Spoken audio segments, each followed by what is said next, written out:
Tuhan, semuanya karena berkat kemurahan-Mu. Terima kasih Yesus. Aku ada saat ini, semuanya karena kasih-Mu. Aku hidup hari ini, semua berkat kemurahan-Mu. Terima kasih Yesus, Engkau sangat baik. Mari saudara-saudara sendiri katakan, sungguh aku ada saat ini Tuhan, semuanya karena kemurahan-Mu. Terima kasih Tuhan, semuanya karena kasih-Mu. Sungguh kasih-Mu itu ajaib. Aku hidup hari ini, ya Yesus, semua berkat kemurahan-Mu.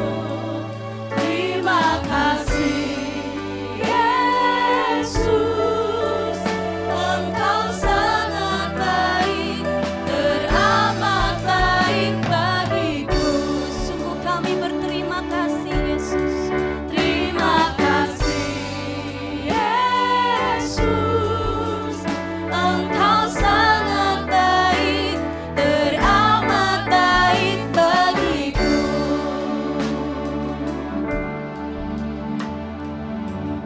Terima kasih Tuhan Yesus, sebab Engkau yang luar biasa memberikan kemurahan kepada setiap kami, memberkati setiap kami, hingga kami ada di tempat ini semuanya karena kasih Tuhan.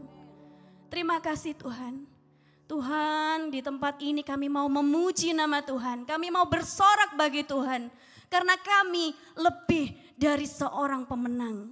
Terima kasih Tuhan Yesus, kami mau bersorak bagi Tuhan. Dalam nama Yesus, haleluya. Amin. Saudara-saudara, sungguh kita lebih dari seorang pemenang. Mari kita bangkit berdiri, kita sorakan bahwa kita adalah lebih dari pemenang. Dalam segala apapun, dalam segala perkara.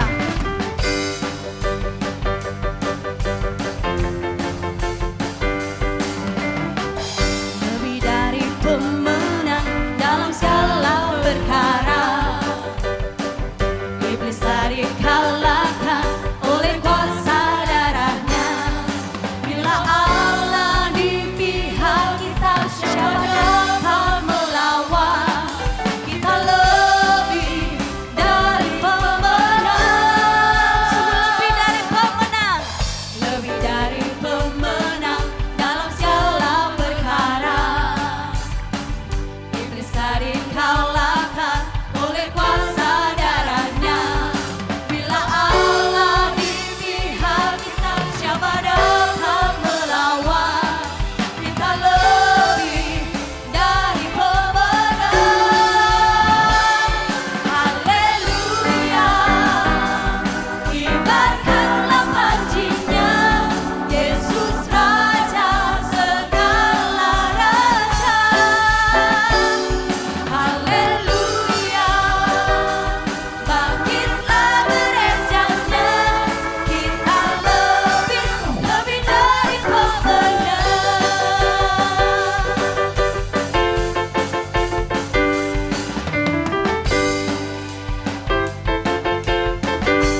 apakah jalan kehidupan, jalan kebenaran bagi kita? Tuhan Yesus, ya, dialah jalan kebenaran bagi kita semuanya.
Yang kekal. Amin. Dan pagi hari ini saya mengajak saudara semuanya untuk mengingat betapa besar kasih Tuhan Yesus untuk kita semua. Bahkan Dia rela mati untuk kita. Amin, saudara. Haleluya. Terima kasih Yesus.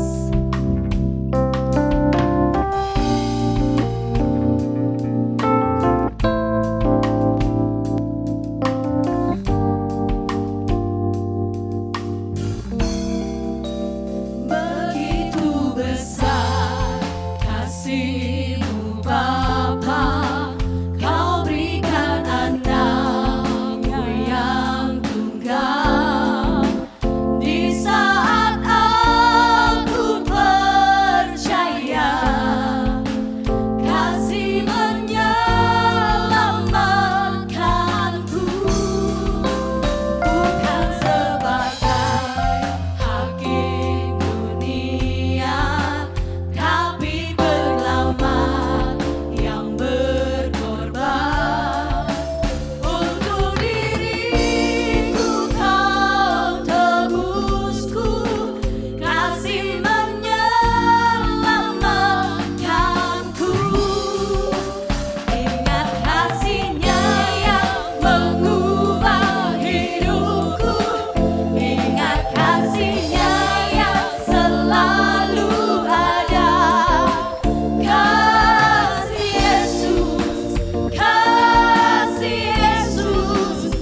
betapa besar kasih Tuhan untuk kita. Penyertaan Tuhan, kasih setia Tuhan,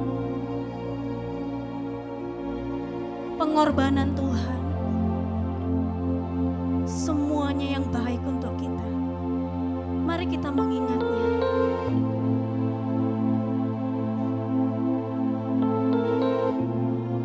Supaya kita tahu bahwa Tuhan tidak pernah meninggalkan kita sekalipun.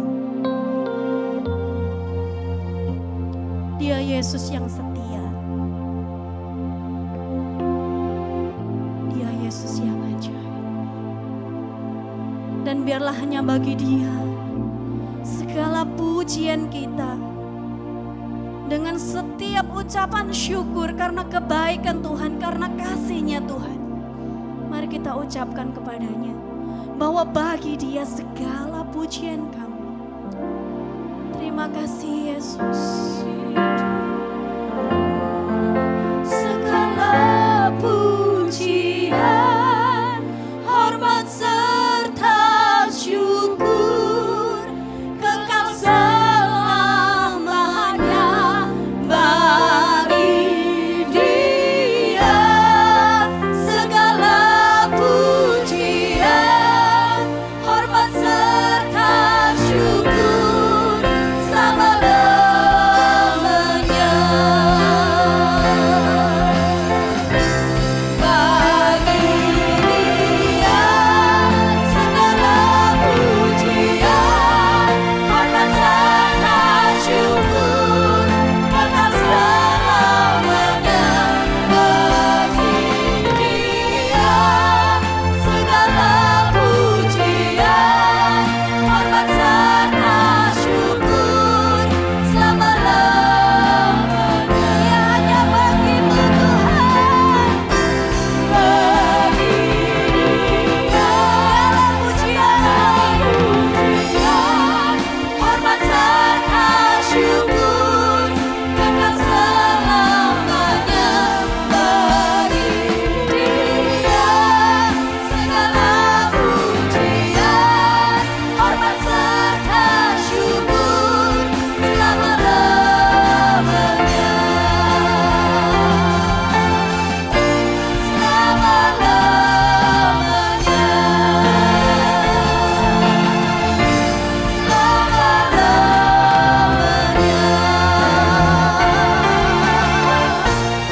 Segala pujian kami hanya untuk Kau Tuhan.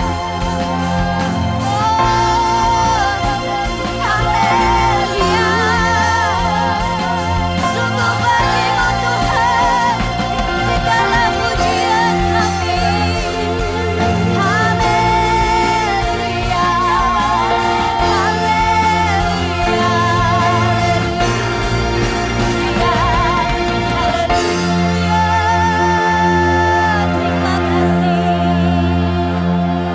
Terima kasih Tuhan Yesus.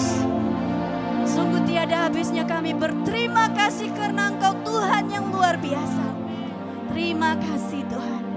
Tuhan, saat ini berbicaralah kepada setiap kami.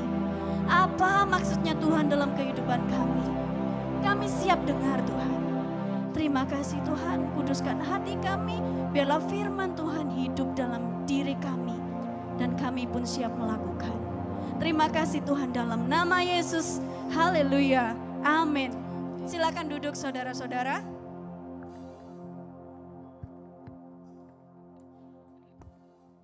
Shalom Bapak Ibu yang dikasihi Tuhan. Puji Tuhan, saya percaya semua kita diberkati. Amin. Haleluya. Saya memulai dengan sebuah pertanyaan. Apa arti kata jangan? Yuk. Jangan itu apa artinya? Iya, terima kasih Epin cantik. Tidak boleh ya. Tapi ada satu jangan ya yang kita perlu nikmati ya, yang membuat kita gendut. Jangan apa yuk? Jangan lodeh, jangan apa lagi? Jangan asem ya. Kalau sudah ketemu jangan lodeh, wah nasinya bolak-balik tambah ya toh. Kalau sudah ketemu jangan asam, Pasti makannya nggak mandek-mandek ya. Nah, apa kata Alkitab? Kata jangan ya. Jangan tadi Epin bilang tidak boleh ya. Mari sama-sama bilang, jangan itu tidak boleh. 1, 2, 3. Jangan itu tidak boleh. Oke, sama-sama kita buka Alkitab kita dari Ibrani pasal 10 ayat 25. Ibrani pasal 10 ayat 25. Iya. Sama-sama kita baca ayat ini ya. 1, 2, 3. Janganlah kita menjauhkan diri dari pertemuan-pertemuan ibadah kita.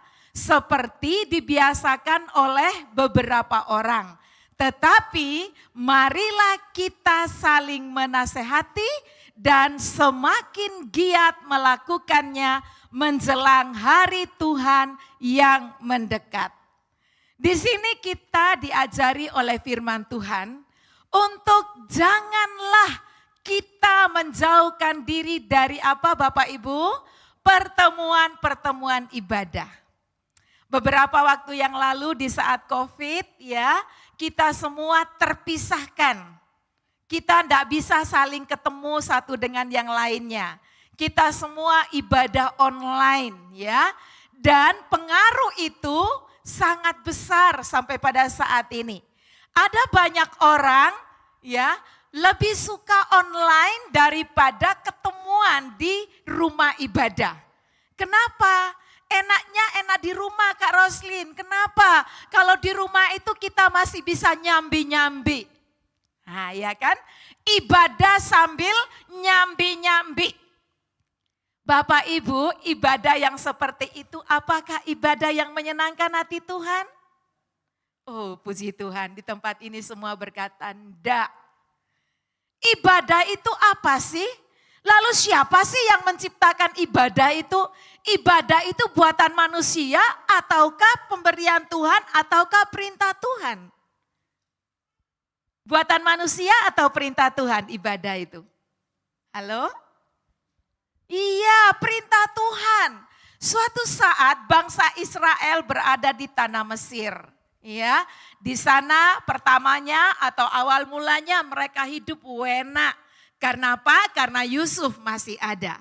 Singkat cerita, setelah Yusuf mati, maka raja yang baru berkuasa. Ketika raja yang baru ini berkuasa, dia melihat, loh orang Israel di sini kok tambah wake ya, tambah banyak. Jangan-jangan suatu saat kita akan digusur oleh mereka dari negeri kita. Akhirnya mereka menindas orang Israel. Ada berbagai macam cara yang mereka lakukan supaya Israel ini dijitas gitu ya. Nah, di saat semacam itu orang Israel teriak sama Tuhan. Lalu Tuhan mengutus yang namanya Musa ke Mesir untuk membebaskan mereka dari perbudakan atau dari penindasan ini.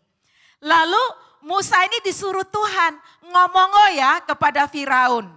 Ya, biarkan umatku pergi supaya mereka beribadah kepadaku. Di sini muncul ya, beribadah. Jadi ibadah itu bukan buatan manusia. Ibadah itu adalah perintah Tuhan. Di dalam perjalanan selanjutnya ketika Israel sudah keluar dari Mesir, Tuhan memerintahkan kepada Musa untuk mendirikan kemah suci. Nama lain kemah suci ini adalah kemah pertemuan. Namanya kemah pertemuan, berarti tempat ketemu. Nah, gitu ya. Jadi kalau boleh saya mau katakan ibadah itu singkat ceritanya atau singkat definisinya Tuhan mau ketemu dengan umatnya. Ya. Untuk itulah Tuhan membebaskan Israel dari penindasan. Dan Bapak Ibu tahu enggak? Untuk itu pula Tuhan Yesus datang ke dunia ini supaya kita bisa beribadah. Oleh pengorbanannya di atas kayu salib, kita didamaikan dengan Tuhan Allah. Supaya kita bisa ketemu dengan Tuhan Allah. Nah itu loh intinya ibadah. Oleh sebab itu penulis Ibrani berkata, janganlah kita menjauhkan diri dari pertemuan-pertemuan ibadah kita. Artinya apa? Kita harus siap untuk beribadah. Memang ibadah itu bisa dilakukan di mana saja. Tetapi lihat, garis bawahi kata pertemuan-pertemuan ibadah. Berarti ada ketemunya. Selain saya ketemu dengan Tuhan, itu yang menjadi prioritas. Yang kedua adalah kita saling ketemu satu dengan yang lainnya. Karena itu janganlah menjauhkan diri dari pertemuan-pertemuan ibadah. Kita harus ingat kapan pertemuan-pertemuan ibadah yang Tuhan telah berikan bagi gereja kita. Cuman titik kok, ya. Minggu, Selasa, Kamis, cuman 3. Kalau kita lihat jemaat mula-mula dikatakan di dalam Kisah Para Rasul itu mereka melaksanakan pertemuan ibadah itu setiap hari loh, ya. Apakah mereka kurang kerjaan? Apakah mereka tidak sibuk? Ya pasti sibuk. Tapi mereka ingat ibadah. Ibadah adalah perintah Tuhan dan bukan pilihan. Saya ulangi. Ibadah adalah perintah Tuhan dan bukan pilihan. Artinya kita harus menyediakan diri kita. Bahkan ada seorang pengarang lagu. Dia berkata hidupku ini loh adalah penyembahan. Ibadah itu nyembah. Ya, ibadah itu adalah waktu yang dipersiapkan untuk menyembah Tuhan. Karena itu perintah Tuhan, maka fokusnya adalah kepada Tuhan. Nah, seperti itu ya. Paulus kepada Timotius, dia berkata di dalam 1 Timotius 6 ayatnya yang ke-11. Ya, 1 Timotius 6 ayat 11 berkata seperti ini. Tetapi engkau hai manusia Allah, jauhilah semuanya itu. Ya, semuanya itu adalah hal di atasnya, yaitu cerita-cerita dongeng, ya, hoaks-hoaks itu harus dijauhkan. Apa yang dilakukan oleh manusia Allah? Kejarlah, 1, 2, 3, kejarlah. Apa yang dikejar? Keadilan, ibadah, kesetiaan, kasih, kesabaran, dan kelembutan. Salah satu, ya saya katakan, salah satu yang harus dikejar oleh manusia Allah itu adalah ibadah. Namanya dikejar. Dikejar itu artinya ada suatu usaha yang kita harus lakukan supaya kita dapat melakukannya. Nah ini ya, jadi ibadah itu harus dikejar. Kita ini terlalu banyak direpotkan oleh hal-hal yang duniawi. Sehingga kadang-kadang kita sulit untuk beribadah. Terkadang melean sampai tengah malam ya. Sehingga kita tidak bisa bangun pagi, kita tidak bisa pergi ke gereja. Kadang-kadang juga ada janjian dengan tamu yang akan datang di jam ibadah. Emangnya kita nggak boleh tidur? Ya boleh, kita perlu istirahat. Tuhan bilang di saat tidur kita diberkati loh. Ya, kemudian apakah memang kita tidak boleh terima tamu pada hari Minggu? Boleh setelah kita beribadah. Ada lagi yang bilang, anak-anakku mulai Senin sampai Sabtu itu sekolah. Jadi hari Minggu itu hari yang aku gunakan untuk rekreasi bersama. Bapak Ibu, hari ibadah bukan hari libur. Ya, hari ibadah adalah harinya Tuhan. Kita zaman sekarang berkata hari Minggu hari Tuhan. Dari kata Domingo, ya, hari Minggu hari Tuhan. Mari kita prioritaskan ibadah kita. Ya, memang ibadah itu dilakukan setiap hari karena setiap hari kita perlu ketemu dengan Tuhan. Tapi di saat-saat seperti ini, secara korporat, secara bersama-sama kita perlu beribadah ya. Kita harus saling memperhatikan satu dengan yang lainnya. Dikatakan di dalam ayat 24 dari Ibrani itu saling mendorong dalam kasih. Kalau minggu lalu kita dengar firman tentang menghidupi Injil. Kita butuh kasih dan melayani. Ya, kita butuh pengampunan, kita butuh mencari kebenaran dan kekudusan. Lalu kita harus pergi memberitakan Injil. Setidaknya minggu lalu itu yang kita sudah dengar. Itu artinya kita menghidupi Injil dengan dasar kasih. Kasih kepada Tuhan Allah itu nomor satu. Kalau kita mengasihi Tuhan, kita pasti akan melakukan perintahnya. Dan dia memerintahkan kepada kita untuk janganlah kita meninggalkan pertemuan-pertemuan ibadah kita seperti dibiasakan oleh beberapa orang. Nah ini ya, oleh beberapa orang. Kita jangan masuk di dalam kelompok beberapa orang ini. Tapi kita mau masuk di dalam kelompok orang-orang yang taat kepada perintah Tuhan. Kenapa? Karena kita mengasihi Tuhan. Ya, kita boleh berkata kepada Tuhan, Tuhan Yesus, I love you full. Ya, I love you full heart, dengan sepenuh hati. Minggu lalu kita sudah belajar mengasihi Tuhan itu dengan segenap hati, dengan segenap pikiran, dengan segenap kekuatan, dengan segenap apa yang ada pada kita. Ini dia ya. Jadi kalau kita mengasihi Tuhan, kita pasti taat melakukan perintahnya. Kata Epin tadi, jangan itu tidak boleh. Jadi kita tidak boleh loh meninggalkan pertemuan-pertemuan ibadah kita. Mari kita dikatakan di dalam ayat 25 dari Ibrani 10 tadi, semakin giat melakukannya. Semakin giat. Giat itu artinya sungguh-sungguh, rajin ya. Semakin giat melakukannya menjelang hari Tuhan yang sudah dekat. Bapak Ibu, Tuhan Yesus segera datang loh. Allah dari dulu juga mah itu sudah dibilangin. Iya, kita sekarang sudah hidup di akhir zaman. Tuhan Yesus segera datang, tanda-tandanya sudah jelas. Ya, ada perang di mana-mana. Terlebih dari itu ada nabi-nabi sesat yang mau mulai menyesatkan. Ya, kalau buka medsos saya ingatkan hati-hati, pilih yang tepat. Khususnya di dalam pemberitaan firman Tuhan. Semua labelnya gereja, ya hati-hati. Ya, sudah ada beberapa yang sesat dan disesatkan. Hati-hati, mari kita tidak meninggalkan pertemuan-pertemuan ibadah kita. Karena di saat itu kita akan mendengarkan firman Tuhan. Kita belajar firman Tuhan. Belajar firman Tuhan sungguh-sungguh supaya tidak mudah disesatkan. Bapak Ibu, Tuhan Allah itu menyuruh Israel untuk beribadah. Ibadah artinya bertemu dengan Tuhan. Dibuatlah kemah pertemuan. Untuk kita saat ini dibuatlah gereja supaya kita pun melakukan ibadah. Artinya apa? Tuhan mau hadir di dalam hidup kita setiap pribadi. Oleh karena itu saya mau katakan ibadah memang tidak 1 minggu 1 kali. Ibadah itu setiap hari karena kita butuh bertemu dengan Tuhan.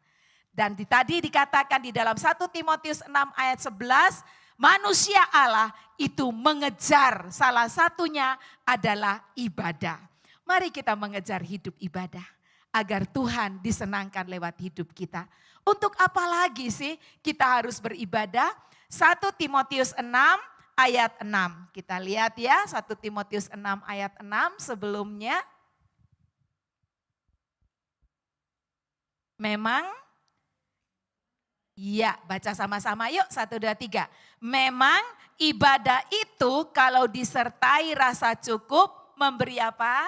Keuntungan besar. Bapak Ibu, orang kalau dagang itu mau apa kira-kira ya? Mau rugi atau untung? Untung, ya toh? Tidak ada di antara kita kan yang ingin melakukan usaha terus kita mau rugi, tidak mau. Kita mau keuntungan besar. Ada orang yang berpikiran ibadah itu buang waktu. Ibadah itu merugikan. Tapi firman Tuhan mengajarkan kepada kita bahwa kalau ibadah itu disertai dengan rasa cukup, memberi keuntungan besar. Siapa di sini kalau misalnya diundang oleh presiden, kemudian pergi Senang atau tidak kalau diundang presiden? Senang banget ya, senang banget. Tahukah Bapak Ibu, pada saat engkau beribadah, engkau sudah diundang oleh Tuhan untuk bertemu dengan Dia. Presiden dengan Tuhan tinggi mana coba? Tuhan, semua orang tahu loh itu tinggi Tuhan. Dan tahukah Bapak Ibu, pada saat engkau datang beribadah, ada keuntungan besar yang Tuhan berikan buatmu. Apa keuntungannya? Pertemuan dengan Tuhan itu keuntungan besar.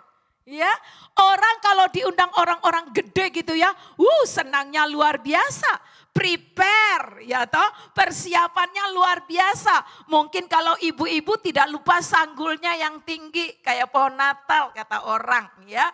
Kemudian dempulnya juga harus tebal gitu ya supaya kelihatan cantik. Kalau ke gereja persiapan atau tidak? Persiapan apa yang paling penting? Persiapan hati kita. Bukan sekedar kita performance-nya yang kita siapkan. Terutama hati kita. Karena pada saat saya datang beribadah, saya sedang bertemu dengan Tuhan Yesus, Rajanya gereja. Saya sedang bertemu dengan Tuhan di atas segala Tuhan. Dan itu buat saya adalah keuntungan besar. Kalau enggak ketemu ya rugi dong. Makanya kalau kita datang ke gereja, miliki niat ini. Hati yang ingin ketemu dengan Tuhan, itu adalah keuntungan yang paling besar. Kita lihat dulu ya 1 Timotius 4 ayat 8 di atasnya lagi Kak. Nah kita baca yuk sama-sama, 1, 2, 3. Latihan badani terbatas gunanya, tetapi ibadah itu berguna dalam segala hal. Karena mengandung janji, baik untuk hidup ini maupun untuk hidup yang akan datang. Ya, saya suka olahraga.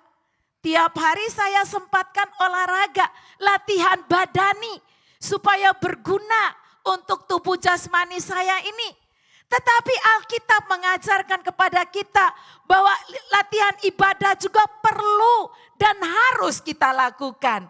Karena mengandung janji. Apa janjinya? Untuk hidup saat ini. Ketika kita masih berada di dunia ini, kita butuh Tuhan. Dan bahkan untuk hidup yang akan datang. Ya, ibadah berguna dalam segala hal. Karena itu penulis Ibrani berkata, janganlah meninggalkan pertemuan-pertemuan ibadah.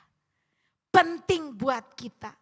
Ya, kalau latihan badani aja saya rajin, maka saya pun harus rajin latih ibadah saya. Ibadah itu harus latihan. Kalau sudah biasa latihan, akan terlatih. Ya, kalau akan terlatih maka akan kuat. Secara rohani pun demikian. Mengapa ada banyak orang jatuh bangun di dalam kerohaniannya? Karena mereka kurang latihan. Nah ini, kurang latihan, bolong-bolong le ibadah. Ya, jangan ini nanti dibilangi, waduh Kak Roslin marah-marah. Enggak, saya cuma mengingatkan. Ibadah itu adalah perintah Tuhan, bukan pilihan. Kenapa Tuhan perintahkan untuk ibadah? Karena Dia ingin ketemu dengan umatnya. Sama seperti Israel yang dibebaskan dari penindasan Mesir dengan Tuhan mengutus Musa. Tuhan Allah mengutus Tuhan Yesus ke dalam dunia ini untuk mengorbankan dirinya. Supaya setiap orang yang percaya kepada pengorbanannya diampuni dosanya dan dia bisa beribadah kepada Tuhan Allah. Tidak semua ibadah diterima oleh Tuhan Allah, tapi ibadah oleh darah Yesus itu yang diterima oleh Allah. Karena itu Bapak Ibu, berbahagialah engkau dan aku yang sudah menerima kasih Allah.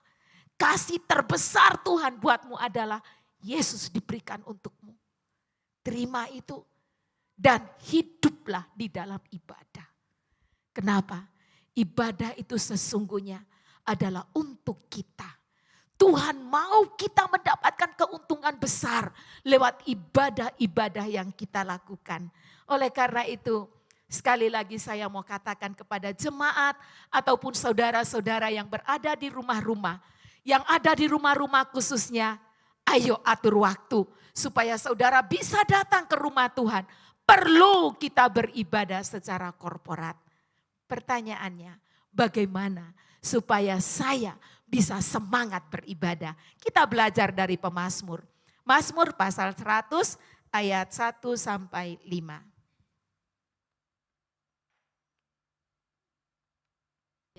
Bagaimana kita beribadah? Saya bacakan buat saudara. Mazmur untuk korban syukur. Bersorak-soraklah bagi Tuhan hai seluruh bumi. Ayat 2. Beribadalah kepada Tuhan dengan sukacita. Datanglah ke hadapannya dengan sorak-sorai. Ayat 3. Ketahuilah bahwa Tuhanlah Allah. Dialah yang menjadikan kita dan punya dialah kita, umatnya dan kawanan domba gembalaannya. Ayat 4. Masuklah melalui pintu gerbangnya dengan nyanyian syukur, ke dalam pelatarannya dengan puji-pujian. Bersyukurlah kepadanya dan pujilah namanya. Ayat 5. Sebab Tuhan itu baik, kasih setianya untuk selama-lamanya dan kesetiaannya tetap turun-temurun. Kita diajari oleh pemazmur. Bagaimana kita beribadah ya. Pada ayat 2 dan ayat 4 ya, itu ada dua hal yang sama. Ayat 2 dan 4 coba dilihat lagi. Beribadahlah kepada Tuhan dengan apa dikatakan? Sukacita. Datanglah ke hadapannya dengan sorak-sorai. Ayat 4. Masuklah melalui pintu gerbangnya dengan nyanyian syukur. Ke dalam pelatarannya dengan puji-pujian. Bersyukurlah kepadanya dan pujilah namanya. Bagian yang pertama, bagaimana kita beribadah? Kita harus datang dengan sukacita. Kita siapkan bibir mulut kita untuk memuji Tuhan. Kita siapkan hati kita untuk menyembah Tuhan. Mazmur 100 ini adalah undangan. Ya, undangan untuk datang ke rumah Tuhan. Dikatakan oleh Daud di dalam Mazmur 122 ayat 1 itu dia katakan, aku senang loh kalau ada orang yang berkata, mari kita pergi ke rumah Tuhan. Ada sebuah sukacita yang dia rasakan. Ya, ada sukacita ketika ada ajakan untuk datang ke rumah Tuhan, datang dengan persiapan, ya, siap untuk apa? Memuji-muji Tuhan. Itu sebabnya di dalam ibadah ada puji-pujian yang dinaikkan, ada doa yang dinaikkan, ada sorak-sorai. Seringkali WL mengajak, mari kita bersorak-sorai bagi Tuhan. Ya, karena itu tadi saya katakan persiapkan dirimu pada saat engkau datang ke rumah Tuhan, terutama hatimu dipersiapkan. Oleh karena itu saya percaya melalui firman Tuhan hari ini semua akan bersorak-sorai di saat memuji-muji Tuhan, semua bersukacita dengan tepuk tangan, dengan mengangkat tangan. Ya, masih orang lain tidak mengangkat tangan, angkat tangan dewe, tidak masalah. Ya, masih suaranya rodo-rodo falasiti, enggak masalah. Yang mendengar suara kita memuji Tuhan adalah Tuhan sendiri sebagai pusat daripada ibadah kita. Jadi pada saat kita memuji Tuhan, menaikkan doa dan syukur itu Tuhan yang menjadi pusat kita. Kita sedang berhadapan dengan Dia, kita sedang ketemu dengan Dia. Haleluya. Ya, jadi ini dia. Jadi bagaimana kita beribadah dengan sukacita dan sorak-sorai, ya. Jangan ada yang ngelamun, jangan ada yang berdiam diri. Mungkin kita kurang bisa lagunya, enggak apa-apa, ikuti saja, ya. Kita belajar dan belajar. Saya percaya latihan ibadah itu perlu. Dengan kita memuji-muji Tuhan, dengan kita bersukacita di hadirat Tuhan, Tuhan sangat senang. Ya, pemazmur pun berkata, Tuhan hadir di bait kudusnya. Ya, saat apa? saat umat mencari wajahnya. Seperti itu. Tuhan hadir di bait kudusnya. Tuhan ada dan Tuhan melihat setiap pribadi yang hatinya bergembira, yang hatinya bersuka cita, yang hatinya penuh dengan sorak-sorai bagi Tuhan. Dia ada di sini. Ya, Tuhan Allah kita hadir di tempat ini. Ya, lagu sekolah minggu berkata, Tuhan Allah besar, besar. Dia senangkan dan girangkan dengan sukacita. Tuhan Allah hadir di tengah kita. Dia memperhatikan setiap kita. Karena itu mari kita beribadah dengan sukacita. Selanjutnya di ayat ketiga, ya, ayat 3 dari Mazmur pasal 100. Di sana dikatakan apa? Ketahuilah, ya ini dia. Ketahuilah, apa yang harus kita tahu? Bahwa Tuhanlah, bahwa Tuhanlah Allah. Dialah yang menjadikan kita dan punya dialah kita umatnya dan kawanan domba gembalaannya. Jadi kita diajak, kita ini siapa sih? Di saat kita beribadah kita harus tahu dengan sadar ya bahwa kita ini adalah ciptaan Allah. Kalau boleh saya katakan kita diciptakan untuk memuliakan Allah. Kita diciptakan untuk menikmati Allah kita. Makanya rugi besar kalau kita tidak bisa menikmati Allah dalam ibadah kita. Ya, kita ini buatan tangan Tuhan. Kita ini diciptakan oleh Tuhan. Karena kita ini diciptakan oleh Tuhan, berarti Tuhan pemilik hidupku dong. Betul apa enggak? Ya, Dia adalah pemilik hidup kita. Tadi dilanjutkan di dalam ayat 3. Dialah kita, umatnya. Saudara dan saya punyanya Tuhan. Umat yang sudah ditebus oleh darah Yesus dengan darah yang mahal. Ya, engkau telah ditebus, engkau menjadi milik kepunyaannya seharusnya. Ini dia ya, seharusnya Tuhan yang berdaulat penuh atas hidup kita. Betul apa enggak? Karena kita ini miliknya Dia. Dia yang atur hidup kita, tapi seringkali kita itu ngatur-ngatur Tuhan. Tuhan, ini saatnya bayar.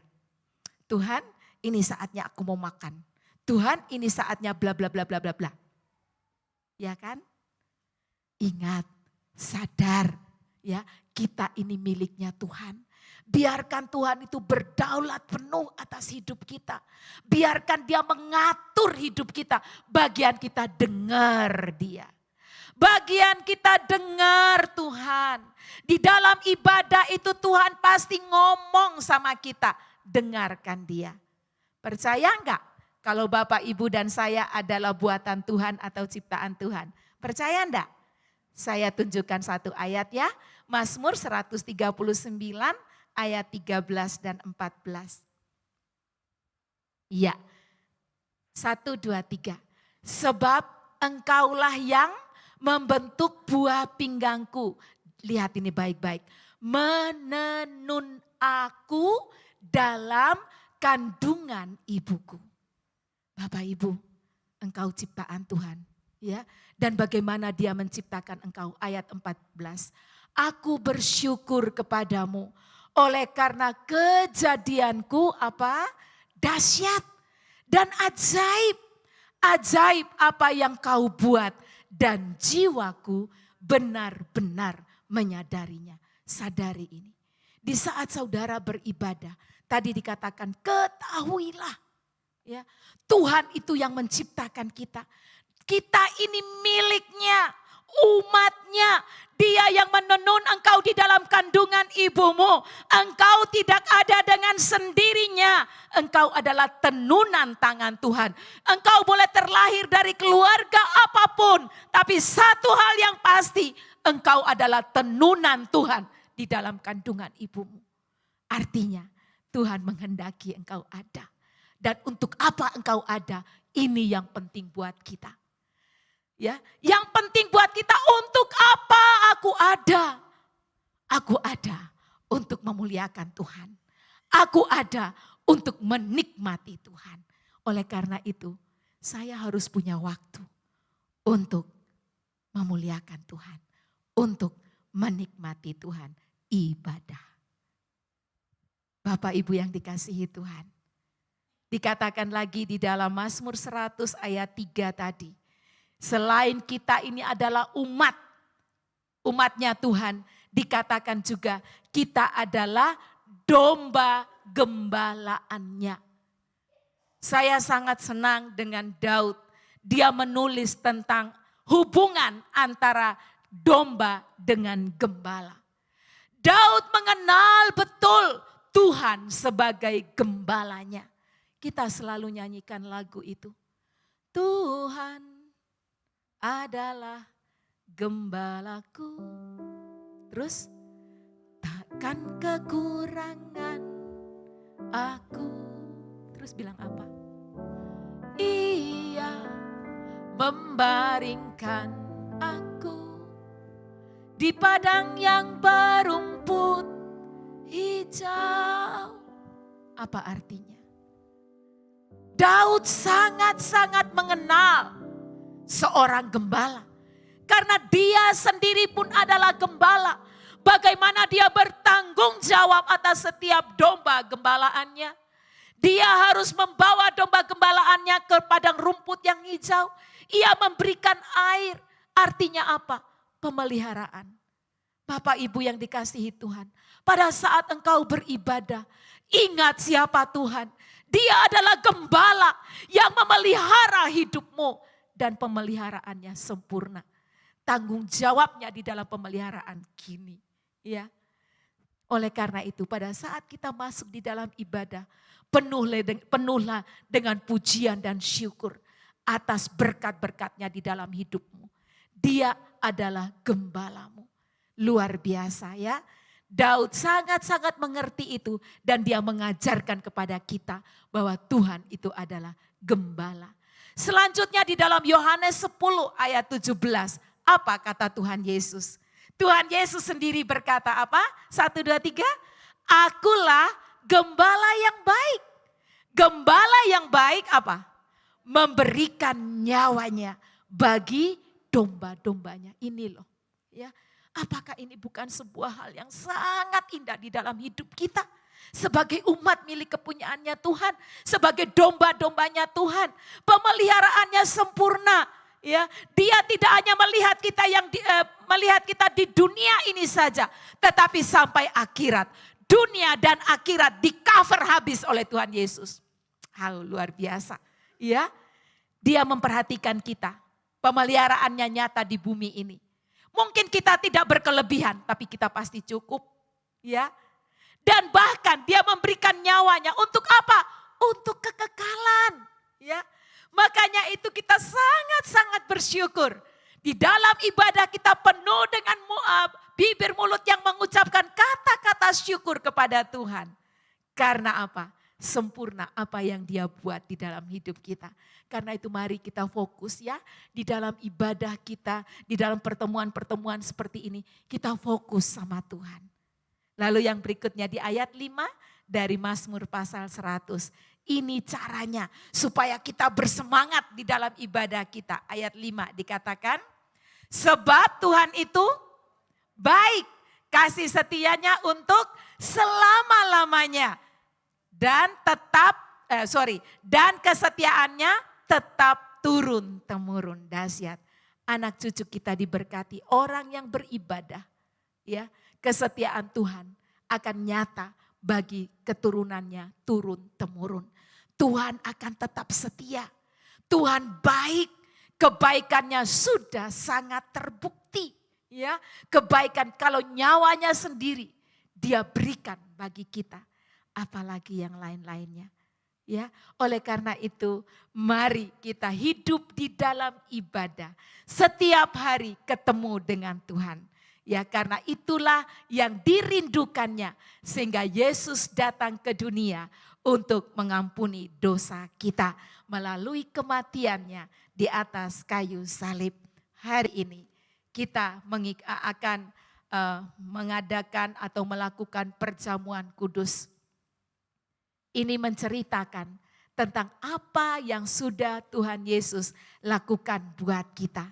Karena itu mari kita persiapkan diri kita dengan sungguh-sungguh supaya apa yang kita lakukan ini bukan sekedar rutinitas, tetapi ada sesuatu yang Tuhan mau nyatakan kepada kita secara pribadi. Setidaknya dia berkata, ini loh aku sudah menyerahkan nyawaku bagi kamu. Ayo hidup dalam ibadah. Janganlah kita menjauhkan diri dari pertemuan-pertemuan ibadah kita. Tuhan Yesus serius dengan kita. Dia mau kita dekat dengan dia. Semakin hari semakin dekat. Karena itu jangan tinggalkan pertemuan-pertemuan ibadah. Tuhan Yesus memberkati kita. Mari kita berdoa.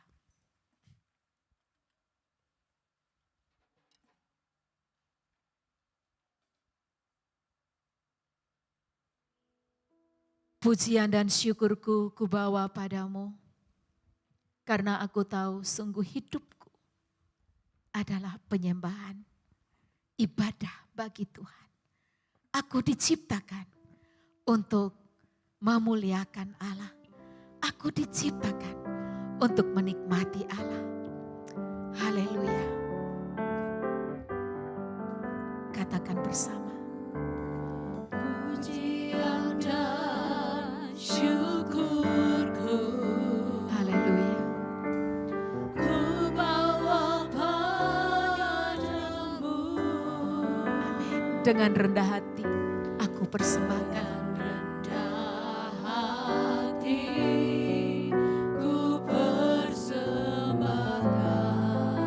Aku sadar bila aku ada hanya karena anugerah. Sadar bila aku ada hanya karena anugerah. Bukan karena kekuatanku.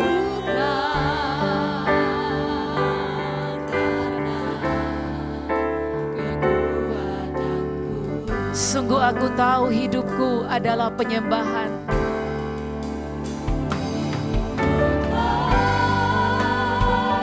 Hidupku adalah penyembahan. Kau ciptakanku dalam kemuliaan-Mu. Terima kasih Tuhan.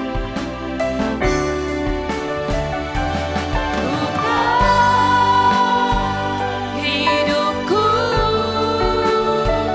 berharga di mata-Mu. Segenap hidupku persembahkan. Sungguh aku tahu hidupku adalah penyembahan.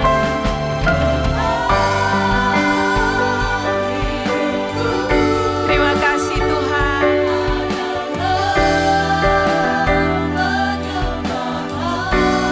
Engkau menciptakanku dalam kemuliaan.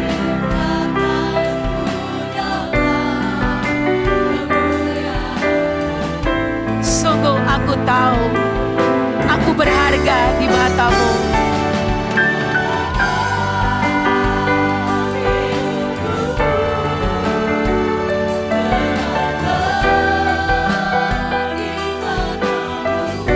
Terima kasih Tuhan.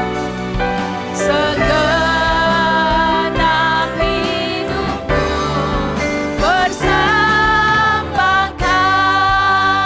Sekali lagi katakan, ku tahu hidupku.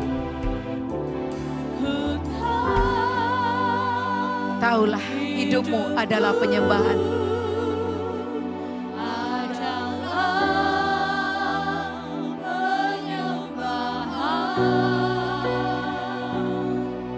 Kau ciptakanku dalam kemuliaan-Mu. Aku tahu sungguh Tuhan,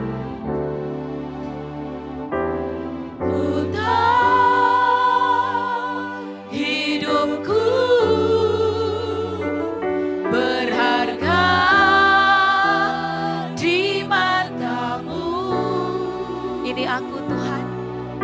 Segenap hidupku persembahkan. Saya ajak jemaat untuk bangkit berdiri dan kita katakan, ku tahu hidupku.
Mengucap syukur untuk firman-Mu Tuhan.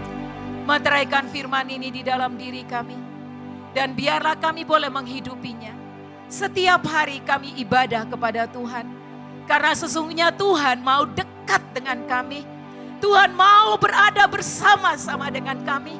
Terima kasih untuk undangan-Mu. Dan terima kasih untuk pengorbanan Kristus yang memungkinkan kami untuk mendekat kepada Tuhan Allah. Terima kasih Bapa, terima kasih. Ini saatnya kami akan menerima perjamuan kudus. Biarlah hati kami dipersiapkan. Sehingga apa yang kami lakukan ini benar-benar mendatangkan keuntungan bagi kami. Oleh karena Kristus. Terima kasih Bapa, terima kasih. Dalam nama Yesus kami berdoa. Haleluya, amin. Silakan duduk Bapak Ibu. Perjamuan kudus akan dilayani oleh Bapak Gembala Pendeta Yohanes Haryono.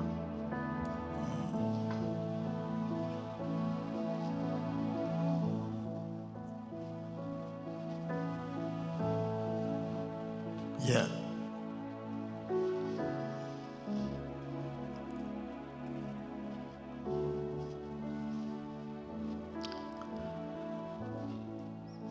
Puji Tuhan. Hari ini kita diingatkan. Yang pertama, bahwa gembala yang baik, Yesus, gembala kita, menyerahkan tubuhnya, nyawanya buat kita. Dia rela disalib sampai mati untuk kita. Renungkan hal ini. Terimalah. Katakan, Yesus mati untuk kita.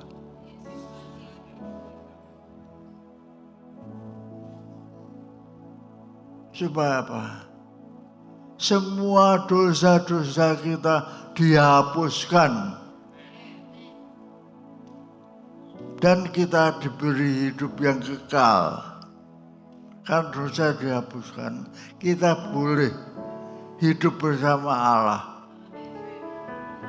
bergaul dengan Dia, bahkan menjadi anak-anak Allah. Puji Tuhan. Haleluya.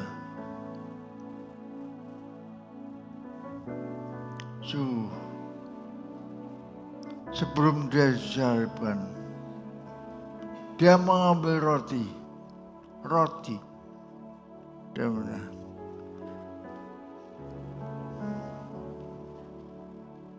Dipecah-pecahkannya, dan dia berkata, inilah tubuhku.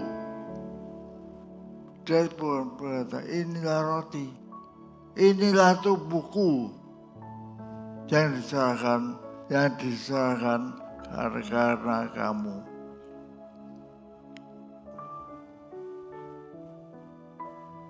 Dan setelah makan, diambilnya daun anggur dan berkata, inilah darahku yang tercurah karena kamu.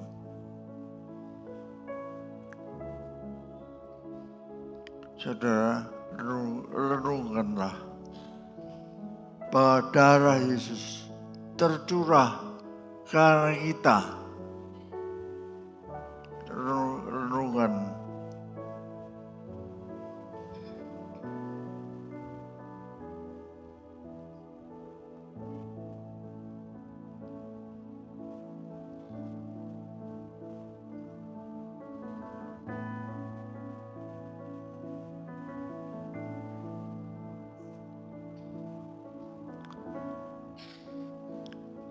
Sekarang tolong dibagikan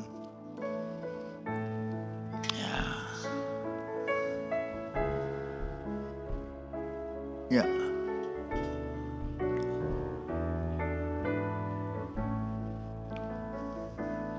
Ada tempat yang mulia, anugerah-Mu tercurah, Kau berikan hidupmu sebagai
Ya, inilah tubuhku. Inilah tubuh Kristus dalam bentuk roti. Ucaplah syukur, muliakan Dia, sembahlah Dia. Haleluya, haleluya, haleluya. Yesus sungguh-sungguh tersalib buat saya. Makanlah, saudaraku.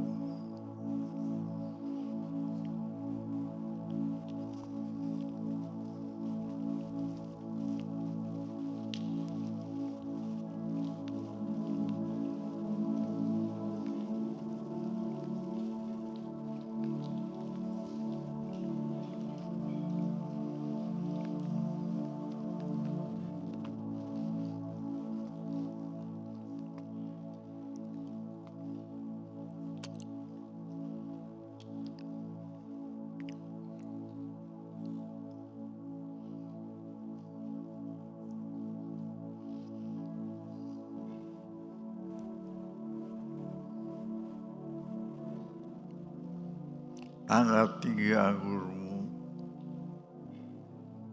muliakan Dia, sembahlah Dia, muliakan Dia. Inilah darah Yesus yang tercurah untuk kita semuanya. Terimalah Dia, sambutlah Dia, Sang Juru Selamat. Minumlah.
Mari saudara, jangan pernah jemu-jemu untuk beribadah kepada Tuhan. Karena pusat ibadah kita adalah Tuhan Yesus. Baiklah saudara-saudara, mari kita siapkan hati kita untuk kita membawa persembahan kita. Karena Dia Yesus yang luar biasa, Tuhan Yesus yang baik kepada kita. Mari kita siapkan hati kita berdoa. Bapa, ini saatnya kami membawa persembahan kami. Biarlah persembahan ini boleh menyenangkan hati-Mu Tuhan. Biarlah persembahan ini menyenangkan hati-Mu, tanda ucapan syukur kami kepadamu Tuhan. Terima kasih ya Bapa, haleluya, amin. Amin.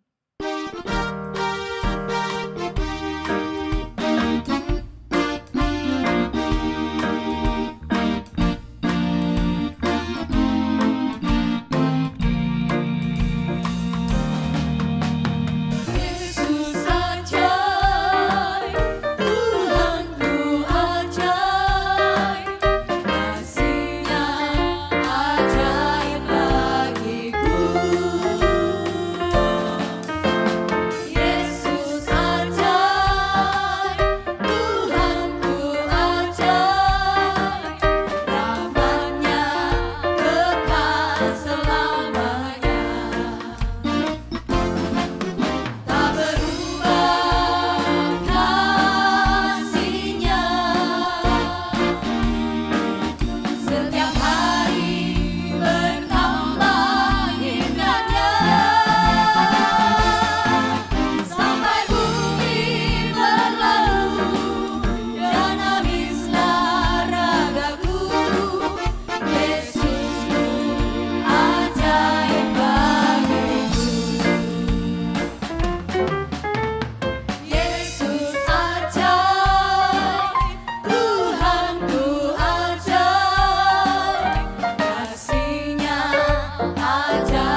untuk saudara-saudara yang berulang tahun selama 3 minggu ini. Saya mengundang saudara-saudara yang berulang tahun, kami akan mendoakan saudara. Selamat ulang tahun. Mari saudara-saudara bangkit berdiri bagi yang berulang tahun.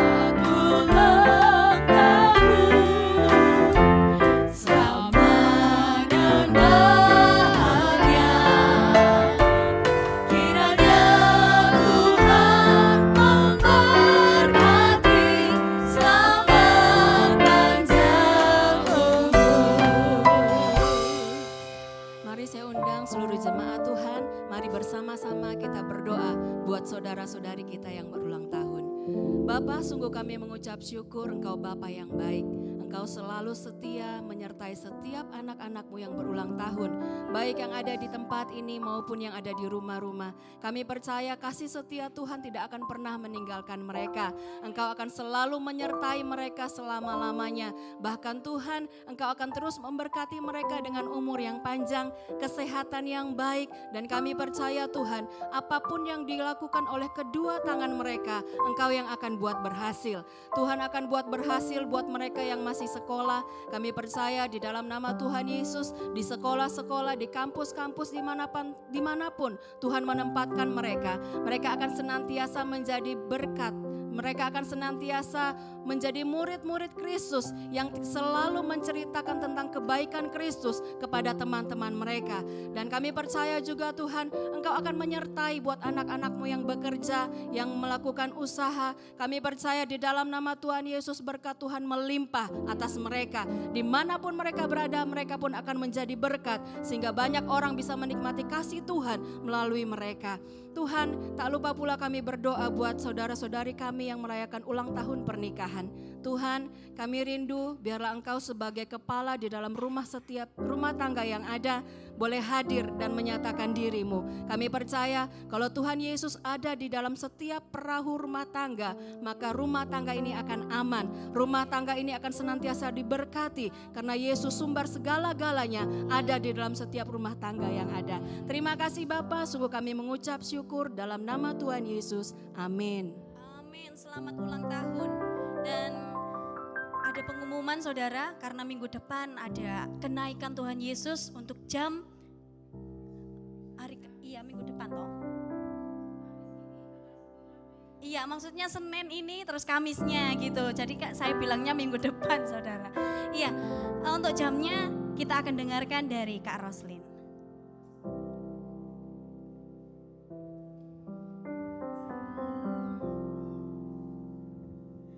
Baiklah Bapak Ibu, saya umumkan di minggu ini semua acara rohani kita tetap ya, hari Selasa ada dan hari Kamis spesial ya. Kamis ini kita akan bersama-sama merayakan kenaikan Tuhan Yesus ke surga pada 9 Mei 2024, jamnya sama dengan jam ibadah minggu, jam 7:30 ya. Kemudian hari Kamisnya kita, sudah itu ya. Jadi Kamis ini kita nggak ada PA, tapi kita ada ibadah jam 7:30 pagi. Nah itu saja, Tuhan Yesus memberkati. Baik saudara-saudara, mari kita bangkit berdiri, kita akan menerima berkat dari Tuhan Yesus. Dan hanya bagi Dialah segala pujian kita.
mari buka hatimu, sungguh kasih karunia, anugerah dan berkat daripada Allah Bapa, Tuhan Yesus dan Roh Kudusnya ada padamu, menyertaimu setiap hari, selama-lamanya. Yang percaya berkata,